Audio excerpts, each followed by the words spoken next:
Hey everybody, ShadowMaster here with an explanation and demo of my first GameCube portable. We'll call it the ShadowCube for now. First up, I'll go over features before I do some demo. Here we have the GameCube portable in all its glory. I took a ZN45 case from Polycase, Franken-cased it, added speaker holes as you can see on the bottom, ports for triggers, cut up a original GameCube controller and put it on the sides, added the TV case.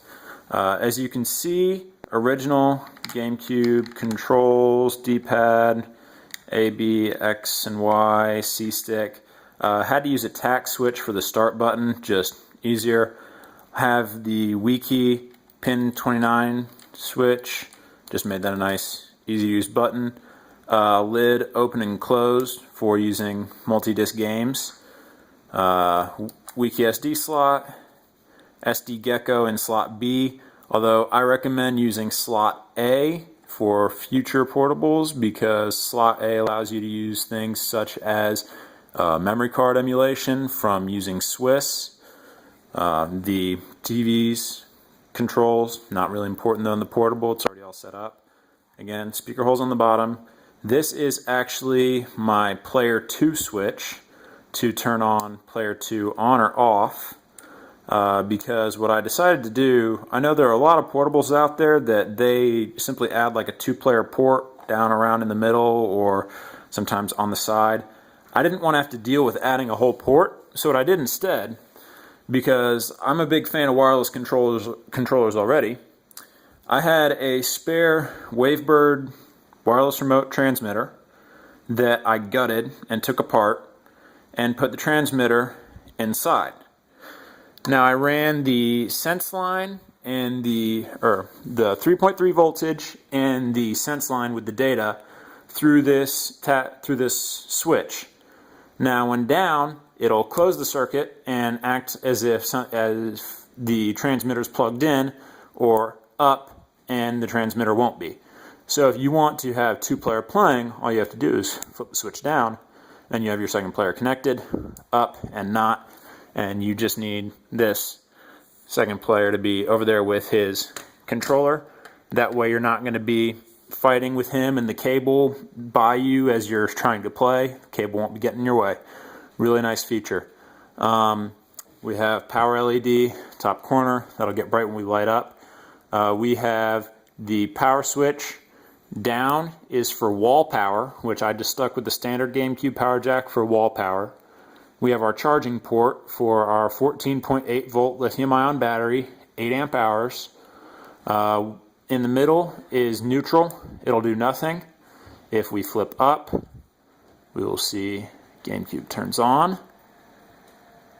Sorry, I have the volume down. I was with some people. I'll turn that up here for demo here later, but turn that back off for now. I'm not done showing details.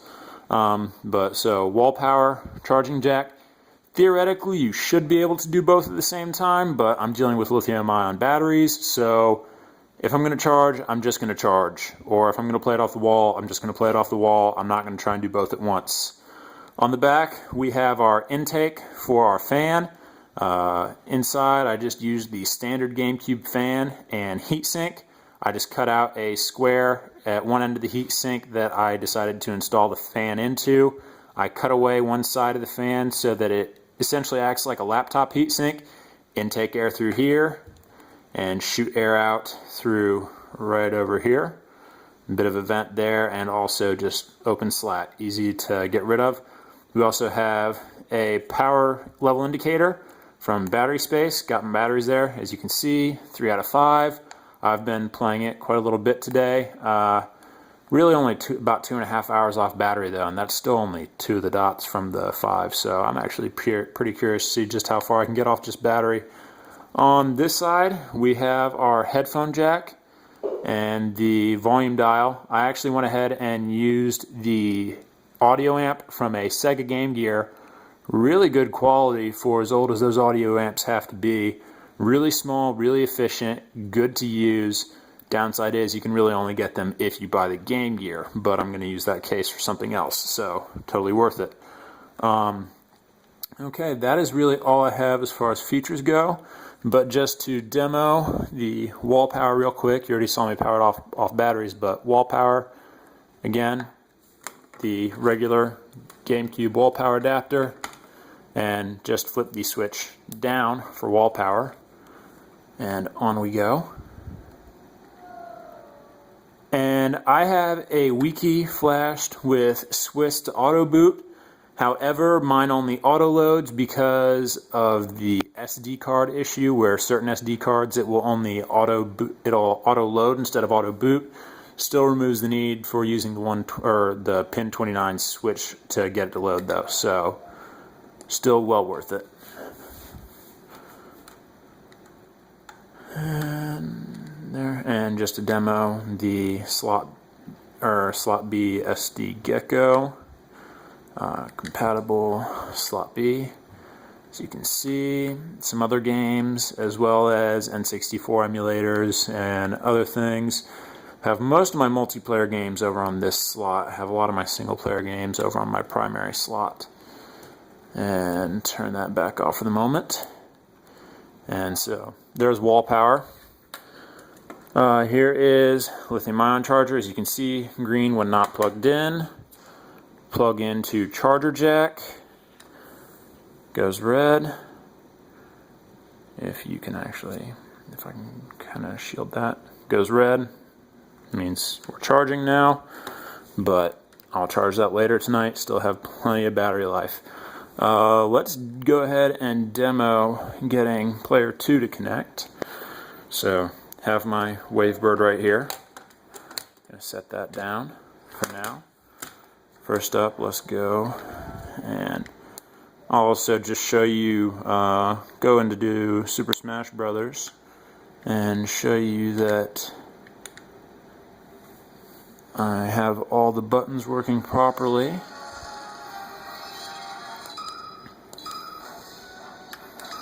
So we go versus. As you can see at the moment, I'm the only controller connected. However, if I flip the switch, turn on the Wavebird, and all of a sudden, player 2, here we are. And to turn it back off, easy as up, no more player 2. Really easy, in my opinion, a lot simpler than having to deal with cables going between you and the player next to you who wants to play with you. I don't have any AV out because I like to use Dolphin for all of my console style GameCube and Wii gaming, so using the portable simply for portable, if I can actually get that to, there we go.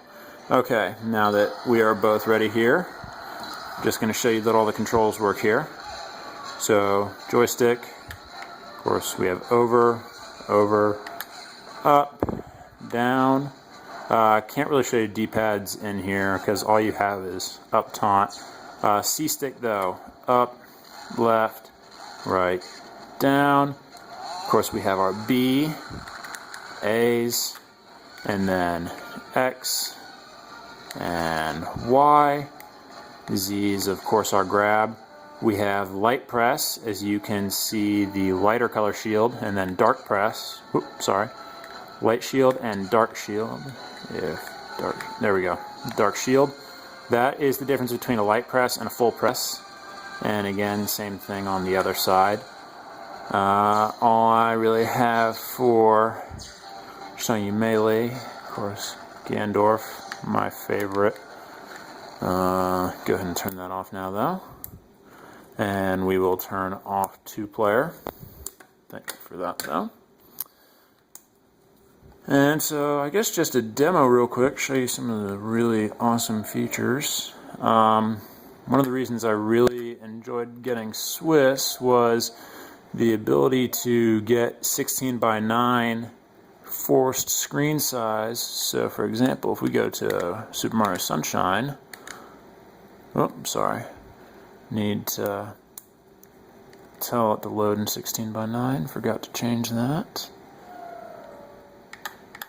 but wiki loads every time, no bugs there.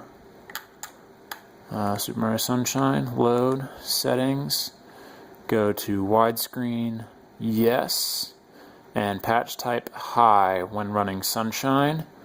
Save and exit, executing the load. And you can already see here from the startup screen, the forced widescreen doesn't stretch, doesn't distort the image. You'll see here a little bit of discoloration just in the shadings, you can see here, but still really great. Once you actually get into most of the worlds, that shading issue goes away, which just gives you larger view, larger perspective. Of course, some games it does get really buggy and glitchy, so it's not quite worth using, but games like Sunshine, as you can see, no issue, beautiful. I also enjoy using this feature on Metroid Prime a lot. Gives me a much wider field of view, better way to see enemies coming at you from the side. So, and let's clean this guy off. Oh, also a good time to note, because I kept the original controllers, I have the light press and hard press, so either will work. And I guess really I'll just show Metroid Prime at least a little bit. That is by far my favorite game from the GameCube, so have to give Metroid Prime its due. Here real quick.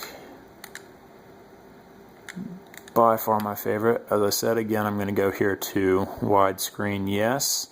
Leave the rest of that on load. Save and exit.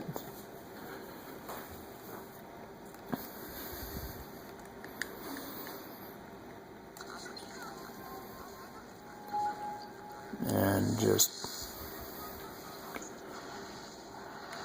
beautiful game, great storyline, by far one of my favorites from Nintendo.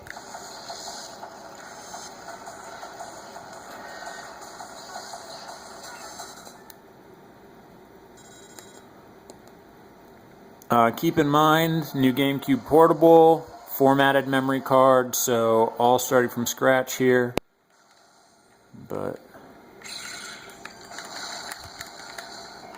as you can see, it gets a little buggy on the edges, but still the wider screen and viewing angle gives me a much better perspective of what's around me, so great to have. That's about all I have. If you have any other questions or comments, please post them back at the links to the topic on either Made by Bacteria or Mod Retro. Great places to learn about how to make portable game systems and just other general console modding. Really great stuff. A lot of great community there. But just, if you have any other questions, I'll try and answer on YouTube, but you have a better chance of me responding if you go back to one of the original posts about this and read up more on it. Thanks for watching, guys. Hope that gave you all a little bit of info on how I made it and what I made it with. Any more questions, just let me know. ShadowMaster, signing out.